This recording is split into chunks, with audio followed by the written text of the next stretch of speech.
ജീവിതത്തെ മുന്നോട്ടേക്ക് നയിക്കുക എന്നുള്ളതാണ്. അതാണ് അതിദാരിദ്ര്യം അവസാനിപ്പിക്കുന്നതിലൂടെ ചെയ്യാൻ ഉദ്ദേശിക്കുന്നത്.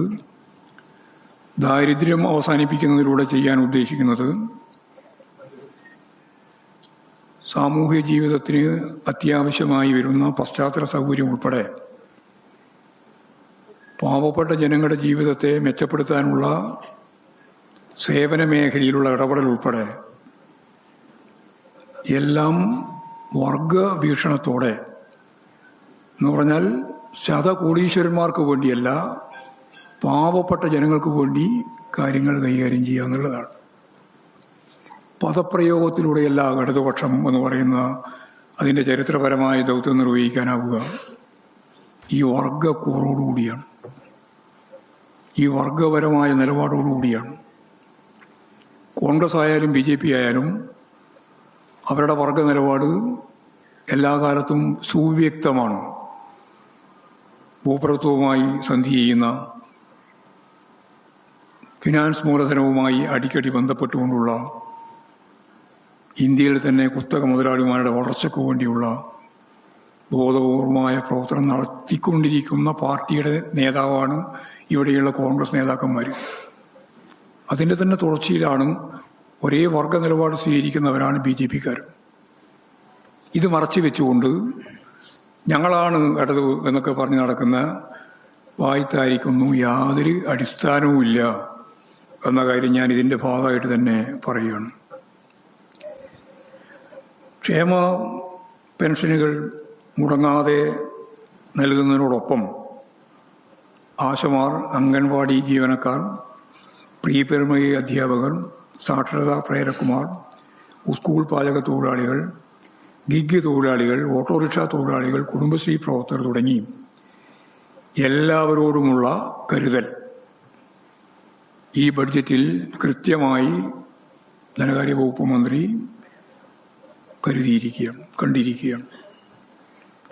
എല്ലാ സാമൂഹ്യ സുരക്ഷാ സംവിധാനങ്ങളും ശക്തിപ്പെടുത്തുന്നതിനു വേണ്ടി അടിസ്ഥാന ജനവിഭാഗങ്ങൾ ഉറപ്പിച്ചു നിർത്തുന്ന നടപടികളായിട്ടാണ് ഞാൻ ഈ പറഞ്ഞ കാര്യം വർഗവീക്ഷണത്തോടെ ഈ ബഡ്ജറ്റിൻ്റെ ഭാഗമായിട്ട് അവതരിപ്പിച്ചിട്ടുള്ളത്. വയനാട്ടിലെ മുണ്ടക്കൈ ദുരന്തത്തിൽ, ചൂരൽമല ദുരന്തത്തിൽ എല്ലാം നഷ്ടപ്പെട്ടവരുടെ ബാങ്ക് വായ്പ ഹൈക്കോടതി പറഞ്ഞിട്ടും കേന്ദ്ര സർക്കാർ എഴുതി തള്ളിയില്ല. കേന്ദ്ര സർക്കാർ അന്ന് തന്നെ തീരുമാനിച്ചതിൻ്റെ ഭാഗമായി എഴുതി തള്ളുമെന്ന് ബജറ്റിലൂടെ പ്രഖ്യാപിച്ചിരിക്കുകയാണ് ഇപ്പോഴും. അന്ന് തന്നെ സംസ്ഥാന ബാങ്ക്, കേരള ബാങ്ക്, അവരുടെ കടം എഴുതി തള്ളാനുള്ള സംസ്ഥാന ഗവൺമെൻറ്റിൻ്റെ അഭ്യർത്ഥന അംഗീകരിച്ചിട്ടുണ്ട്. ആ ജനങ്ങളുടെ താല്പര്യം സംരക്ഷിച്ചിട്ടുണ്ട്. എന്നാൽ കോടതി പറഞ്ഞിട്ട് പോലും കേന്ദ്ര ഗവൺമെൻറ് ആ നിലപാട് സ്വീകരിച്ചില്ല എന്നുള്ളതാണ് കാണാനാവുക. ബിരുദ പഠനം കേരളത്തെ സംബന്ധിച്ചിടത്തോളം വളരെ പ്രധാനമാണ്.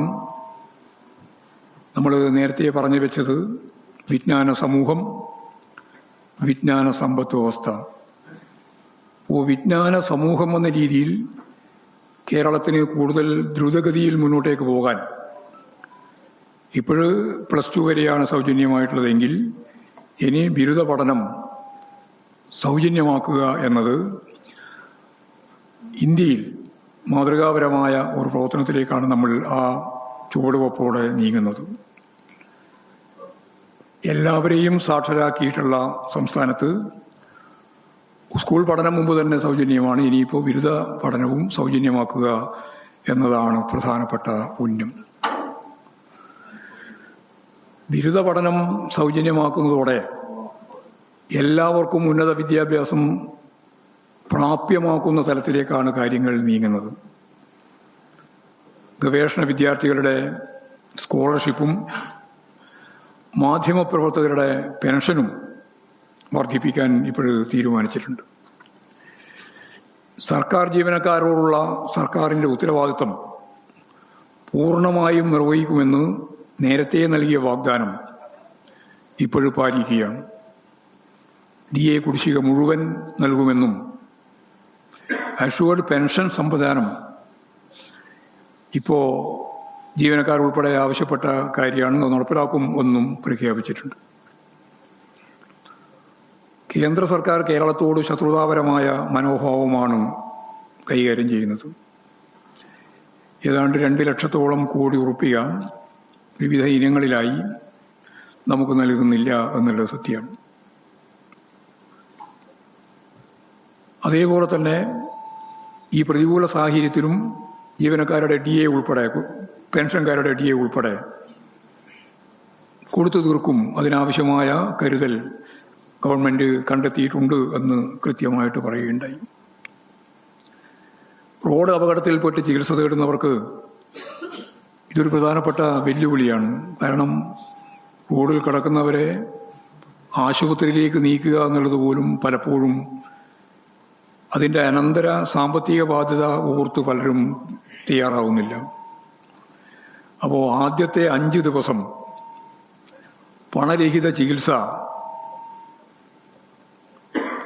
വളരെ വ്യക്തമായ പദ്ധതിയോടുകൂടി നടപ്പിലാക്കാൻ ഇപ്പോൾ ആരോഗ്യ വിദ്യാഭ്യാസ മേഖലക്ക് ബജറ്റിൽ പുതിയ മുൻഗണന നൽകുന്ന സാഹചര്യത്തിൽ ഇതുകൂടി ഇപ്പോൾ വ്യക്തമായി നടപ്പിലാക്കും. 5 ദിവസം പണരഹിത ചികിത്സ ഈ അപകടത്തിൽപ്പെട്ട ആളുകൾക്ക് നൽകും എന്നിപ്പോൾ പറഞ്ഞിരിക്കുകയാണ്.